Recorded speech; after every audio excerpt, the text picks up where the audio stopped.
So today we're going to talk about the best cameras for content creation. I'm going to walk you through from the cheapest to the most expensive options, including features, who is each one best for, and also real-life use cases. If you're confused about which camera to get, then this video will help you. A quick disclaimer, I am not a professional videographer. These are some of the cameras that I personally found easy to navigate as a content creator. So let's start with the most affordable option. This camera also has been really popular these days, and it is no other than the DJI Osmo Pocket 3. I got this camera by the end of last year, so I've been using it for the last 3 to 4 months. This camera is priced around $439 US, but I got the creator combo. So with a creator combo, it costs $569 US, but it also comes with few accessories. So instead of just the camera, you also get the microphone. You got few extra batteries, the tripod. It also came with an attachable wide-angle lens. Overall, I feel like the creator combo is a really good value with what you get.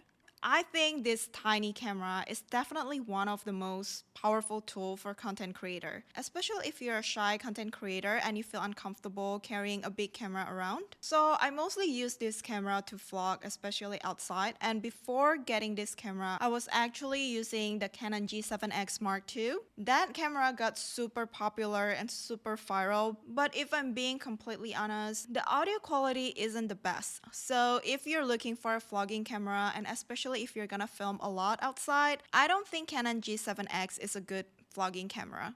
I switched to this one because even with the built-in audio itself, it's pretty good. It is also a handheld gimbal camera, meaning your footage will stay incredibly smooth even when you're walking or even running. This tiny camera also shoots in 4K, horizontal, not vertical. When you're filming vertical video, the highest resolution it has is 3K. And this is actually what sold me to this camera, because you can use this tiny camera to film long-form video horizontally or short-form video with the vertical options. So whether you're creating long-form content for YouTube or short-form content for TikTok, Reels, Shorts, I think this camera will cover everything. For battery life itself, usually it's pretty good. It will last me an entire day for vlogging outside. So those are the things that I really like about the DJI Osmo Pocket 3. The downside of this camera though, it's not really great for photography and it has less cinematic depth. So if you're filming a sit-down video like this and you care a lot about the quality, I don't think this camera is the best.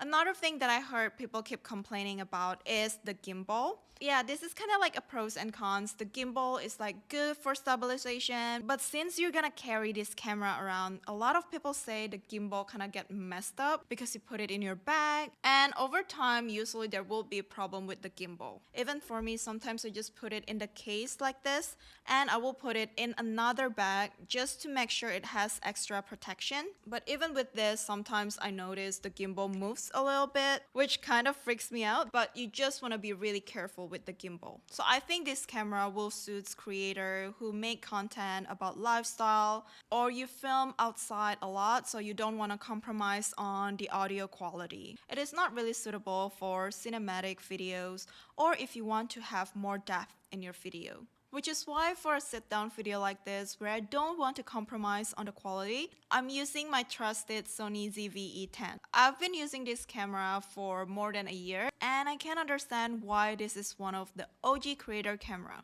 This is a mirrorless interchangeable lens camera, which means you get significantly better image quality, cinematic depth, and also creative flexibility. This camera comes with the kit lens and it costs around $699 until $899 US.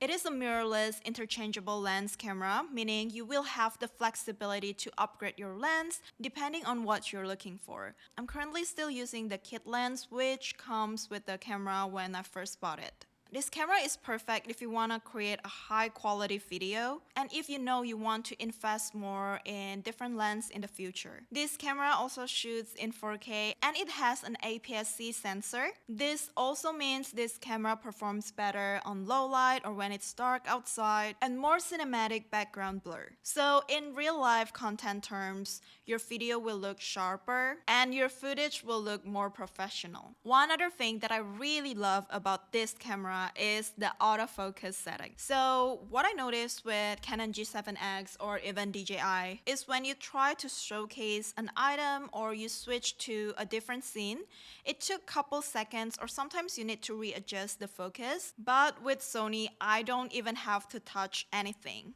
So I'm currently filming with Sony. I'm just gonna show you how it focused from my face to this and then back to my face. So yeah, that's one feature that I really love about this camera. And also the built-in audio quality is also awesome. The downside of this camera, it is definitely bigger than a pocket camera. So I rarely bring this camera out because after a while it just feels too heavy. It also requires extra investment in lenses. One thing that I realized is the stabilization with this camera isn't the best. When you use the stabilization option that is built in inside the camera, it kind of crop your face really close. So for me as a travel creator, it doesn't work the best because then I cannot showcase the entire environment or like my background in the video. You do have the options to upgrade the lens, but like what I mentioned before, then it will be a lot more heavier. So I would say this camera is best for YouTubers who do sit-down videos like this, aesthetic vlogs, beauty content creator, or if you want to film a podcast, I think this would be a great camera. And especially if you're a cinematic lifestyle creator. If you're ready to take your content seriously, then I would highly recommend the Sony ZV-E10. I think this camera is perfect for a creator who want quality, control, and long-term growth. You can just purchase a new lens and upgrade your content from there.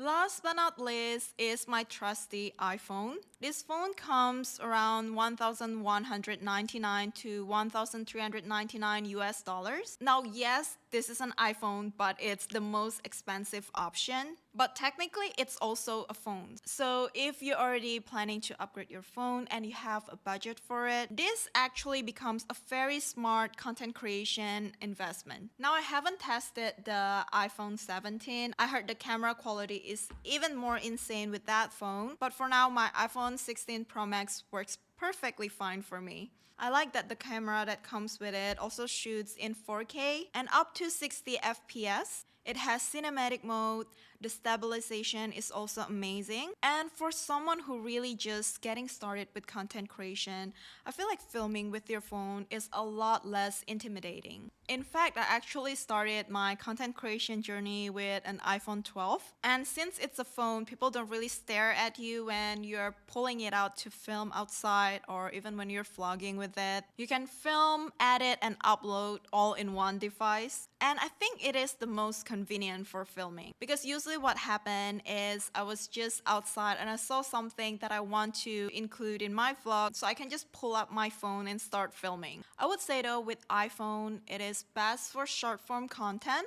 If you make a lot of TikTok or Reels, then I think iPhone is the most convenient tools for filming. Just make sure that you always film with the back camera instead of the front camera because I do think that the quality differences is quite huge. And one of the reasons why I upgraded to iPhone 16 Pro Max is because they have the 5x zoom, which I think is very handy, and the fact that it is still so clear. So when I'm filming short form contents for travel, I do use that feature a lot. I think it do really add something to the storytelling part. The downside is obviously it's more limited because you cannot change the lens. The audio quality isn't the best, especially if you're filming outside. But if you're someone who just wanting to start with content creation, then I think getting a good iPhone is a really good investment because it's fast, it's effortless, it's non-intimidating,